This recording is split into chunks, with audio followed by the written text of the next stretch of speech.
Hey everyone, how are you doing? So आज हम start करेंगे चैप्टर 20 के साथ hydrosphere. This is the presentation and let us start. So hydrosphere क्या होता है?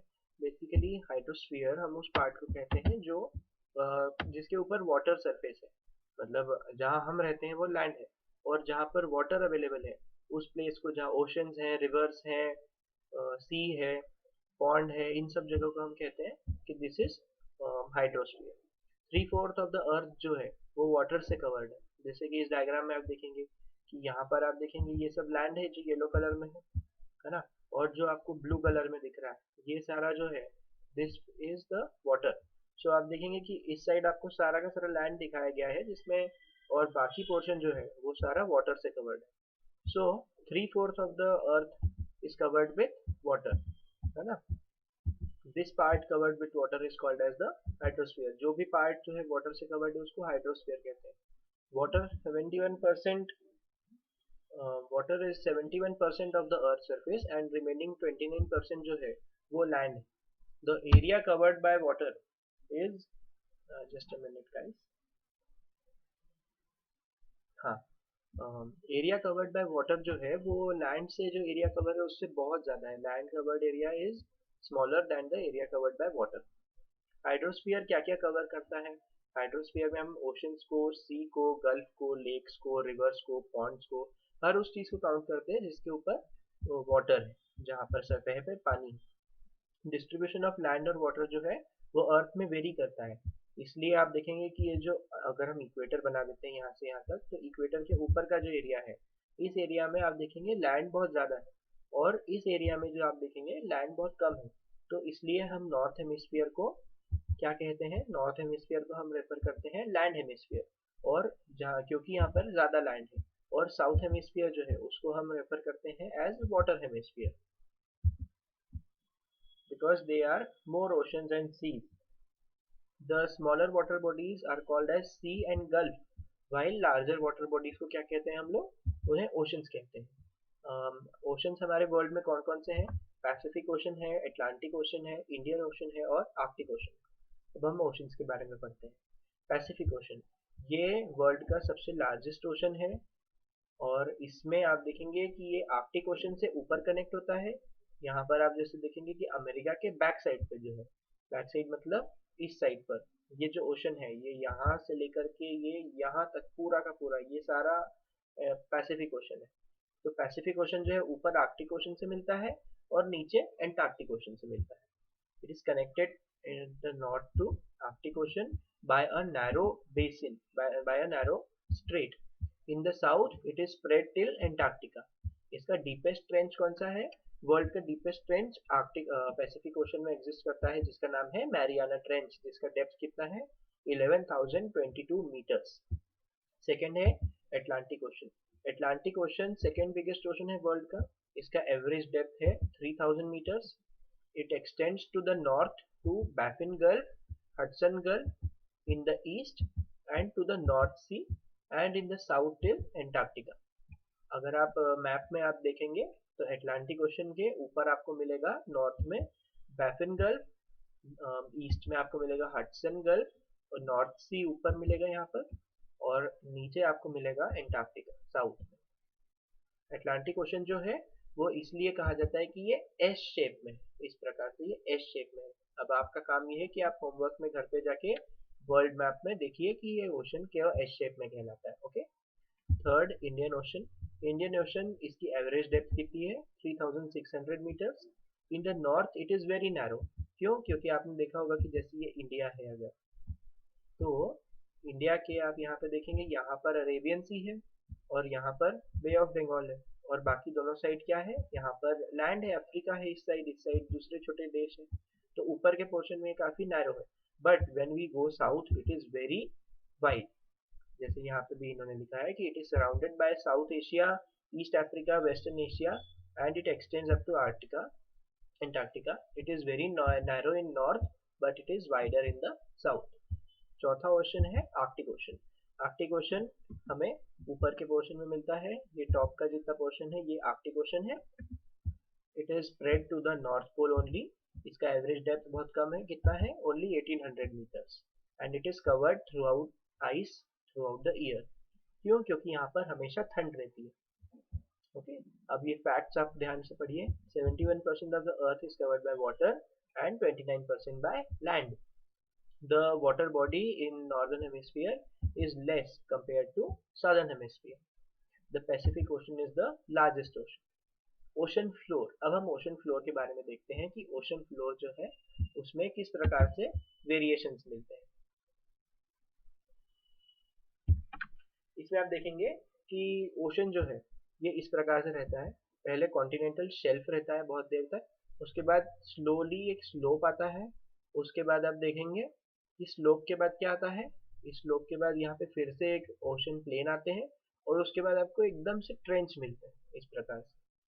ओके, तो आप देखेंगे कि जैसे आप समुद्र किनारे कभी जा रहे हैं, कभी आपने किसी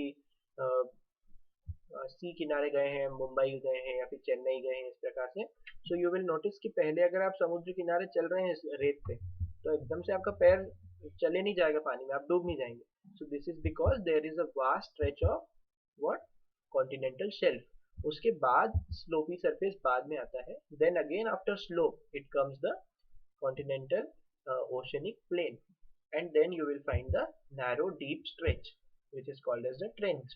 Okay, तो अब हम इसको पढ़ते हैं। just as the land is uneven, similarly ocean floor जो है उसमें भी full of ridges रहता है और pits रहते हैं। okay, मतलब land ocean जो है उसका land surface जो है वो भी up and down face करता है। the depth of the sea is unequal, just as we find mountain, plateau and plain on the surface, we also find it on the seabeds, ups and downs.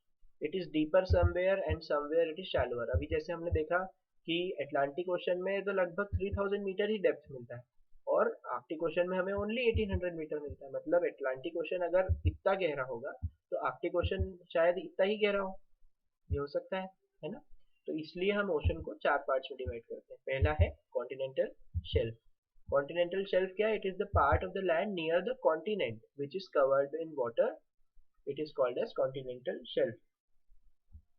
Okay. The continental slope where the edge of the land steeply slopes downwards. मतलब shelf के बाद वाला जो portion, जैसे यहाँ ये आपको diagram में दिखाया ये शेल्फ है, उसके बाद एकदम सडन स्लोप नीचे आता है, इसको हम कहते हैं continental slope. It is deeper than the continental shelf. उसके बाद आपको मिलते हैं डीप ओशन प्लेन्स।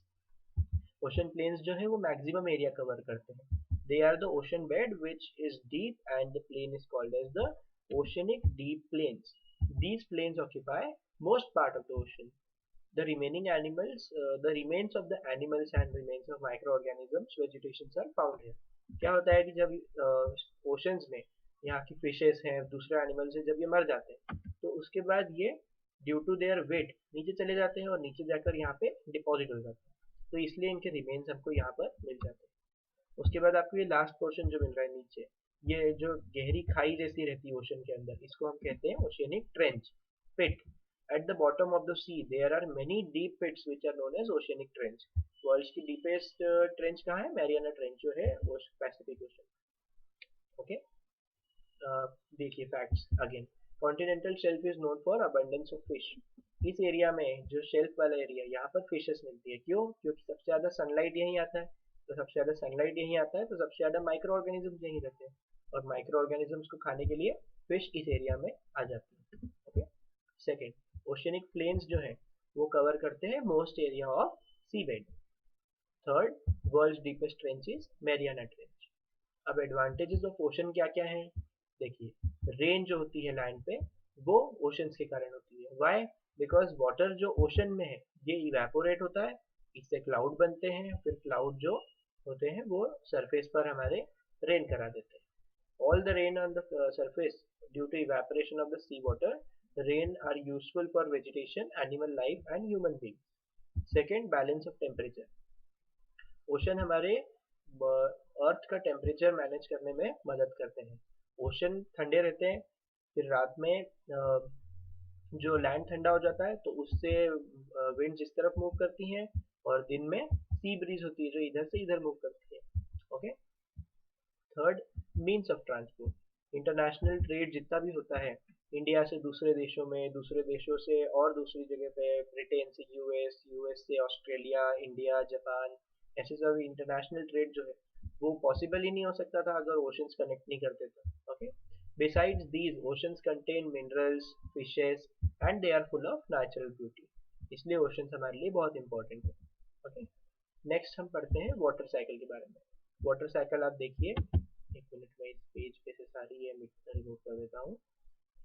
आप इसमें देखेंगे कि किस प्रकार से water on the surface of the earth, rivers, lakes, ground, pond, ice water etcetera, ये सब सोर्सेस है वाटर के. इन सारे सोर्सेस से वाटर इवेपोरेट होता है और राइज करता है, और फिर वो क्या बनाता है, वेपर्स जो है राइज करके क्लाउड्स बना लेती हैं. ऊपर पहुंचने के बाद ठंडी हो जाती है वेपर्स, तो वहाँ क्लाउड्स फॉर्म हो जाते हैं. इन क्लाउड से क्या होता है, इन क्लाउड से रेन होती है, और फिर उस रेन से जो है, जो जितनी भी जगह है, लैंड सरफेस है, उस पर रेन होती है, तो वहां पर लाइफ को सपोर्ट मिलता है. ओके. जैसे यहाँ से ओशन से जो है इवापोरेशन होगा, तो इवापोरेशन से पानी ऊपर जाएगा क्लाउड वेपर बन के. ऊपर जाके क्या होगा, टेम्परेचर कम हो जाता है, तो यहाँ टेम्परेचर जैसे ही कम हुआ तो पानी फिर से वेपर से क्लाउड बना लेता है, और वहां से फिर ये ट्रैवल करते हुए जब लैंड सरफेस पे आता है, तो लैंड सरफेस पे यहाँ पर रेन होने लगती है. अगेन दिस रेन वाटर हम देखते हैं कि नदियों से और ड्रेनेज लाइन से होते हुए नदियों में मिलके फिर अगेन नदियाँ कहाँ चली जाती हैं, नदियाँ एट द एंड सी में चली जाती हैं. तो वापस वाटर जो है यहाँ से शुरू होके पूरा घूम के वापस सी में आ जाता है, इसलिए हम इसे कहते हैं water cycle. Okay. It reaches back to the oceans through the rivers. In this way water travels through all the spheres. मतलब लिथोस्फीयर मतलब लैंड पे भी आ गया, ऊपर जब क्लाउड्स में गया तो एटमॉस्फेयर में भी चले गया, और हाइड्रोस्फीयर में तो वाटर था ही, इसलिए हम इसको क्या कहते हैं, इसको हम कहते हैं water cycle. Importance of water in daily life. पानी हमारे लिए क्यों जरूरी है? अब आप बताइए पानी क्यों जरूरी नहीं है. हम हर चीज में पानी यूज करते हैं, पीने में, नहाने में, खाना बनाने में, या फिर किसी भी पर्पस के लिए हमें पानी की जरूरत तो पड़ती है. इसलिए everybody is aware of the importance of water since early times. Humans and animals use water for drinking, bathing, washing etcetera. Nowadays, hydroelectricity भी जनरेट करते हैं हम पानी से डैम्स के through. It is used to irrigate the fields also and is also used in factory. So, this was chapter 20 of your class 8 book. अगर आपको इसमें कोई भी डाउट होता हो तो आप कमेंट सेक्शन में इसको डिस्कस कर सकते हैं. For the time being, this chapter has been completed. So, thank you.